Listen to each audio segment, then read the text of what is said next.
वहाँ रहने वाले हिंदुओं के बारे में बताओ ना। अरे मुसलमानों में पाकिस्तान में अत्याचार नहीं कर रहे, हिंदुओं पे अत्याचार कर रहे हैं। ये सीमा हैदर आई, इसमें इन लड़कियों का क्या दोष था?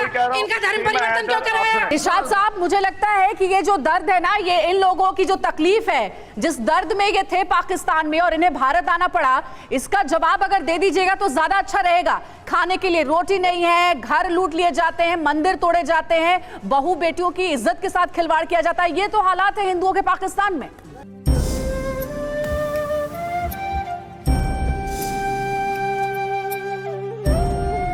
चैनल में आपका स्वागत है दोस्तों। कंटेंट पसंद आ रहा हो तो इस वीडियो को लाइक करें, चैनल सब्सक्राइब करें और बेल आइकन को पाकिस्तानी आतंकवादी का गला समझकर दबा दें। ये वीडियो काफी मजेदार होने वाली है, आइए अंत तक बने रहें। इरशाद साहब, मुझे लगता है कि ये जो दर्द है ना, ये इन लोगों की जो तकलीफ है, जिस दर्द में ये थे पाकिस्तान में और इन्हें भारत आना पड़ा, इसका जवाब अगर दे दीजिएगा तो ज्यादा अच्छा रहेगा। खाने के लिए रोटी नहीं है, घर लूट लिए जाते हैं, मंदिर तोड़े जाते हैं, बहू बेटियों की इज्जत के साथ खिलवाड़ किया जाता है। ये तो हालात है हिंदुओं के पाकिस्तान में। देखिए, मैं आपको एक बात जवाब ले लेते हैं कि जितना जबरदस्त मुल्क मेरा है और जितने अख्तियारात हर कम्युनिटी को पाकिस्तान में शायद ही दुनिया में किसी के हों। हिंदुस्तान में मैं जाता रहा हूँ, मैं देखता हूँ आपके हालात, और हिंदुस्तान को मैंने बड़ा बेहतरीन तरीके से देखा है। जो कुछ वहाँ लोगों के साथ इरशाद साहब, एक बात बताइए, एक बात बताइए। मेरा मुल्क बिल्कुल ठीक है, मेरा मुल्क बड़ा पुरअमन है, बड़ा मजेदार मुल्क है मेरा। आकर तो देखिए आप, जब मैं हिंदुस्तान जाता था मुझे लगता था कि मैं पता नहीं कौन सी दोजख में आ गया हूँ। जब मैं अपने पाकिस्तान आता था मुझे लगता था मैं जन्नत में आ गया हूँ। ठीक है, आपके हिसाब से ऑल इज वेल। एक मिनट इरशाद साहब, एक मिनट आपके पास वापस आते हैं। हमारे साथ उस सीमा के पड़ोसी भी हैं जिसको 2 महीने से ये लोग आसपास अपने देख रहे हैं और उसके क्रियाकलाप को भी देखा। लेकिन आप ये बताइए कि सीमा जैसी हालत में रह रही है, क्या अगर कोई हिंदू यहां से गया होता तो पाकिस्तान में ये स्थिति होती? क्या लोग हाथों पर बैठाते? क्या इस तरह से उसको इज्जत मान सम्मान देते? अब से शायद 6-7 साल पहली घटना है। कोई अहमद अंसारी गए थे, प्यार में गए थे। इन शर्मनाक लोगों ने, इन गंदे लोगों ने उस व्यक्ति को 3 साल जेल में डाल दिया था, सूरज भी नहीं देखने दिया था। इन लोगों के देश में इतना अत्याचार है, मैं कहूं कि राक्षस फैल है इन लोगों के सामने। और इनकी सीमा हैदर हमारे देश में 2 महीने से हम देख रहे हैं, पूरे हिंदुस्तान ने सिर माथे पे बिठाया, उसको किसी ने धर्म कर परिवर्तन नहीं कराया। सवाल बड़ा यही है, करके आई, तुम्हें शर्म आनी चाहिए, डूब मारो किसी देश में। क्या लगता है आपको, हिंदू अगर यहाँ से कोई गया होता या कोई हिंदुस्तानी गया होता तो क्या स्थिति होती?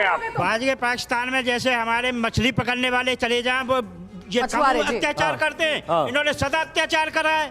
और ये इतने बेशरम हो गए हैं कि इन्हें ना किसी की इज्जत की पता, क्योंकि खुद की इज्जत होती है, वो इज्जत करना जानता है। क्या जानते हैं? तो इरशाद साहब ये बताइए, जरा ये बताइए, आजादी के बाद से 70 सालों में वहां जो हिंदू आबादी थी वो 22% से 2% हो गई। लेकिन भारत में मुसलमानों की स्थिति देखिए, और ये बताइए कितने ऐसे मुसलमान हैं जो भारत छोड़कर पाकिस्तान चले गए? जरा बताइए आप। बहुत गौर से सुनिएगा, ये मेरी जो मोहतरमा अभी बोल रही थी, बड़ा शोर डाल रही थी कि अंसारी साहब पाकिस्तान गए, शर्म नहीं आती? तुम्हारे घर में बेटी है क्या? है बेटी? अरे तेरी बेटी हिंदू के साथ हम रखेंगे? शर्म नहीं आती तेरे को? हम सिर माथे बिठा के रखेंगे, तुम्हारी तरह अत्याचार नहीं करेंगे देश में। अब जवाब ले लीजिए, जवाब लीजिए। जवाब सुने। देखें, चुड़ैलों की तरह बोलने से कोई फायदा नहीं है। आप मेरी बात सुनिए। देखिए 10 मिनट लगते हैं पहले मेरी बात जवाब देने दीजिए। इरशाद साहब बोलिए। मुझे ये खातून ये फरमा रही थी कि अंसारी को पाकिस्तान गया और उसको रोशनी नहीं देखने दी। मैं आपसे एक सवाल करूंगा, यासीन मलिक मकबूजा कश्मीर का एक लीडर है, कश्मीरी लीडर है, उसे 10 साल से बंद किया हुआ। उसकी बच्ची परसों में देख रहा था कि आजाद कश्मीर की असेंबली में तकरीर कर रही थी कि मैं 2 साल की थी तो मेरा अब्बा मुझे मिला और उसके बाद मैं अपने वालिद को नहीं देख सकी। तो शर्म कीजिए आप लोग कि आप तो आतंकवाद रहेंगे, उसके खिलाफ साजिश करेंगे तो आपके खिलाफ आरती उतारी जाएगी। करेंगे, साजिश नहीं करेंगे, मुल्क उनका है, वो मुल्क यासीन मलिक का है। मकबूजा कश्मीर कश्मीरियों का है। आपकी आप सीमा हैदर शर्म को कोई करें, लेने नहीं गया झूठ था। आप बोल रही हैं। किसी ने अपहरण देखिए नहीं किया फटके था। मर जाएंगे आप। अपनी मर्जी से देश में इलीगल तरीके से आई। उस पे गवर्नमेंट अपना इलीगल फैसला तरीके से नहीं आई, वो आप ही की लेकिन बेटी आपकी तरह है। बेवकूफ मुझे तो लगता है आप ही की बेटी है। बेवकूफ आप लोग हो जिसको कह रहे हो कि वो सरहद पार करके आई है, तो उसको सजा दे दीजिए। कश्मीर को बदनाम कर रहा है। कश्मीर आपका नहीं है, कश्मीरियों का है।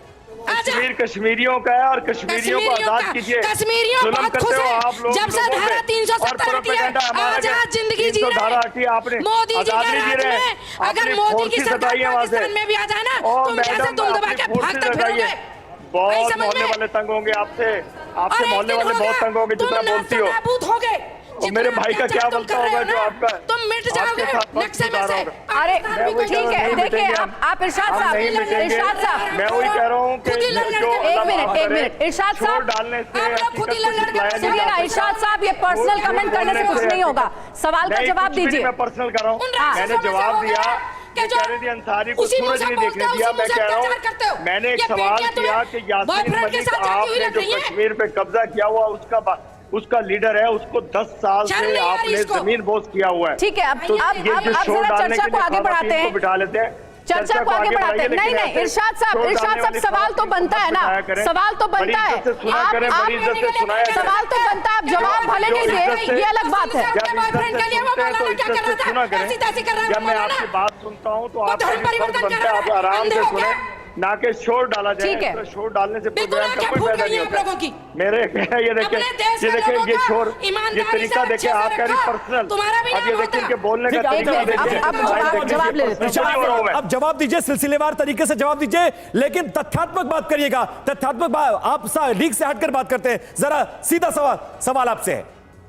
करें सवाल करें आप, मैं जवाब देता हूं आपको। सवाल बात यही यह है है कि- सवाल यही है इरशाद साहब, ये गुस्सा आपने देखा, सवाल यही है। और प्रॉब्लम यह है कि आप सीधे सवाल का सीधा जवाब नहीं देते हैं। 22% हिंदू थे, 2% बचे हुए हैं। एक भी मुसलमान का नाम बताइए जो आजादी के बाद से भारत छोड़कर पाकिस्तान शिफ्ट हो गया हो। अगर इतनी अच्छी स्थिति है मुसलमानों की वहां, तो बताइए जरा। मैं अगर यकीन कीजिएगा, अगर सुनिएगा जरूर, हाँ, बोलिएगा मत।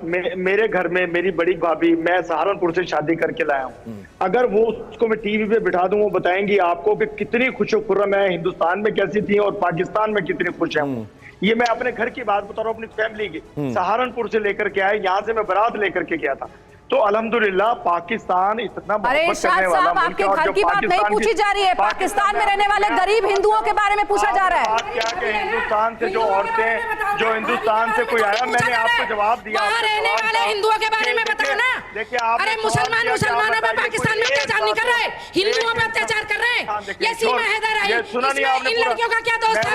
इनका धर्म परिवर्तन क्यों कराया? इनको किडनैप क्यों किया? देखिए शोर ना करें, आप सुने बात। जब भाभी की ना बता, उन लोगों की बता जो वहाँ रह रहे हैं देश में, उन पर अत्याचार कर रहे हो। रेल की तरह ना बोलो। आपको हंसी बड़ी आती है, बहुत बेशर्म इरशाद साहब, जवाब दीजिए। आप एक घटना का जिक्र कर रहे हैं, लेकिन ये बताइए, इन 3 बेटियों का पहले अपहरण किया जाता है, जबरन धर्म परिवर्तन कराया जाता है, फिर जबरन उन्हीं से शादी जिन्होंने अपहरण का, जिस पर आरोप है। शर्म नहीं आती? अब जवाब ले लेते हैं, आप जवाब लीजिए। मैं ये कह रहा हूँ कि देखें, अगर खुदा न खास्ता कोई मेरा पाकिस्तानी सरहद क्रॉस करके आपके हिंदुस्तान जाता, उसको मार दिया जाता। मैं बार बार आपके चैनल पे कह रहा हूं। अच्छा, तो सीमा हैदर कहां से आई? इन्हीं की बेटी है, ये इन्हीं की बेटी है जो चीखें मार रही है। मुझे लगता है ये इनका और उसका डीएनए कीजिए, क्योंकि शोर जो बहुत जो लग रहा है, जो तकलीफ होती है ना, अपने को किसी को तकलीफ होती है, तो मुझे तकलीफ क्यों नहीं है? मैं तो कह रहा हूँ मार दीजिए उसको। अगर वो अरे इरशाद साहब, कैसी बातें करते हैं आप? अभी भी मानने से आप इनकार करें कि सीमा पाकिस्तान से आई है? ये हिंदुस्तान है, ये पाकिस्तान नहीं है भाई। आपके जैसे नहीं है हम लोग। शरिया का कानून नहीं चलता है यहाँ। जबरदस्त है तो यासीन मलिक को छोड़िए, उसको तुम्हारी तरह का कोई नीच नहीं है हिंदुस्तान में जो मार देगा। अगर उसका अपराध साबित होता है, कानूनी दंड मिलेगा, चाहे वो डिकोड हो या जो हो, वो सरकार का फैसला होगा।